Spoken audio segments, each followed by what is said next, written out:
नमस्कार. महाराष्ट्राच्या कृषी क्षेत्रात आपलं करिअर घडवू पाहणाऱ्यांसाठी एक जबरदस्त संधी आहे. महात्मा फुले कृषी विद्यापीठाने काही नवीन जागा काढल्या आहेत. चला मग या संधीबद्दल सगळं काही अगदी सोप्या भाषेत समजून घेऊया. तर ही भरती आहे महात्मा फुले कृषी विद्यापीठ राहुरी येथे. आता कृषी क्षेत्रात या संस्थेचं नाव किती मोठं आहे हे वेगळं सांगायला नको. त्यामुळेच इथली नोकरीची संधी ही खरंच खूप खास आहे, नाही का? आणि हो, ही फक्त एक 9 ते 5 ची नोकरी नाही आहे. ही एक संधी आहे आपल्या महाराष्ट्राच्या शेतीचं भविष्य घडवण्याची.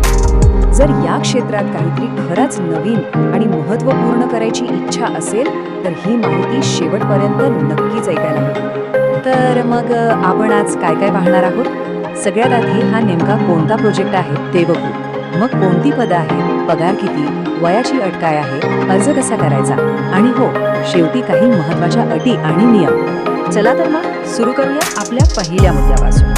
म्हणजे ही भरती नेमकी कुठल्या प्रोजेक्टसाठी आहे आणि त्याचं ध्येय काय आहे हे आधी जाणून घेऊ. या प्रोजेक्टचं ध्येय खरंच खूप मोठं आणि महत्त्वाचं आहे. हे बघा, शेतकऱ्यांना त्यांच्या पिकांबद्दल, हवामानाबद्दल आणि सिंचनाबद्दल अगदी रिअल टाइम सल्ला मिळेल अशी एक ऑटोमॅटिक सिस्टम तयार करायची.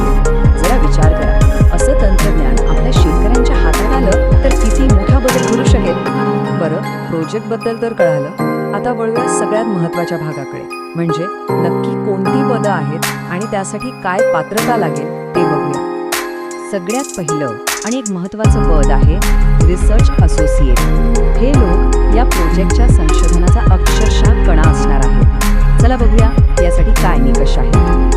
ओके, तर इथे 2 महत्त्वाच्या जागा आहेत. एक आहे सिंचन आणि जल अभियांत्रिकीसाठी, जे थेट पाणी व्यवस्थापनावर काम करतील, आणि दुसरी जागा आहे रिमोट सेन्सिंग आणि GIS साठी. याच टेक्नॉलॉजीचा वापर करून तर अचूक हायपर लोकल डेटा गोळा केला जाणार आहे. आणि हो, दोन्ही पदांसाठी पात्रता खूप उच्च आहे. म्हणजे तुमच्याकडे PhD किंवा कामाच्या अनुभवासोबत मास्टर्स डिग्री असणं गरजेचं आहे.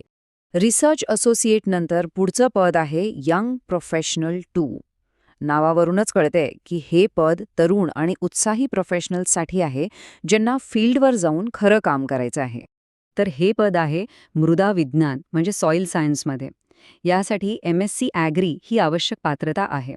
पण एक गोष्ट लक्षात घ्या, इथे फक्त डिग्री असून चालणार नाही. ज्यांना माती, पाणी आणि वनस्पतींचं विश्लेषण करण्याचा प्रॅक्टिकल अनुभव आहे ना, त्यांना इथे विशेष प्राधान्य दिलं जाणार आहे. साहजिकच आहे, कारण या प्रोजेक्टमध्ये डेटा कलेक्शन हेच तर मूळ काम आहे. यानंतरची संधी आहे यंग प्रोफेशनल 1. ही एक खूप चांगली एंट्री लेव्हल संधी ठरू शकते. हे पद आहे वनस्पती संरक्षणासाठी म्हणजे प्लांट प्रोटेक्शन.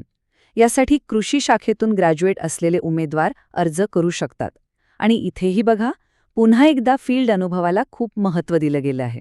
म्हणजे पिकांवरची कीड आणि रोग अचूक ओळखता येणं हे या कामासाठी खूपच गरजेचं आहे. आणि आता शेवटची पण तितकीच महत्त्वाची भूमिका, ती म्हणजे फील्ड असिस्टंटची.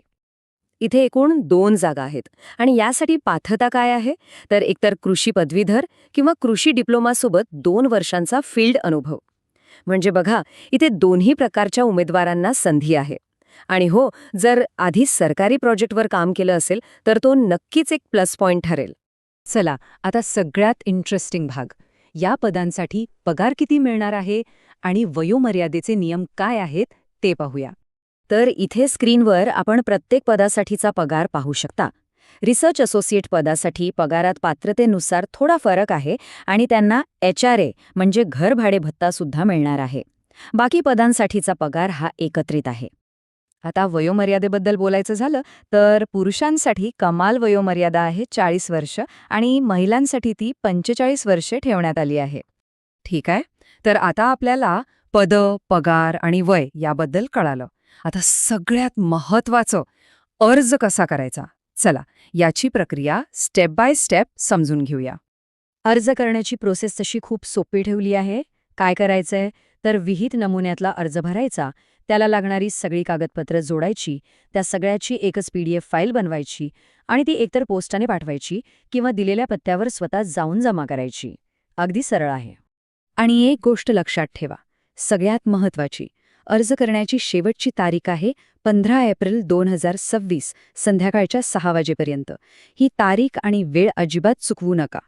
आणि आता सगळ्यात शेवटी काही महत्त्वाच्या अटी आणि नियम हे अर्ज करण्याआधीच माहीत असणं खूप गरजेचं आहे. सगळ्यात पहिली आणि महत्त्वाची अट ही सर्व पदं तात्पुरती आहेत, म्हणजे फक्त या प्रोजेक्टच्या कालावधीपुरतीच. त्यामुळे ही कायमस्वरूपी नोकरी आहे अशी अपेक्षा ठेवू नका.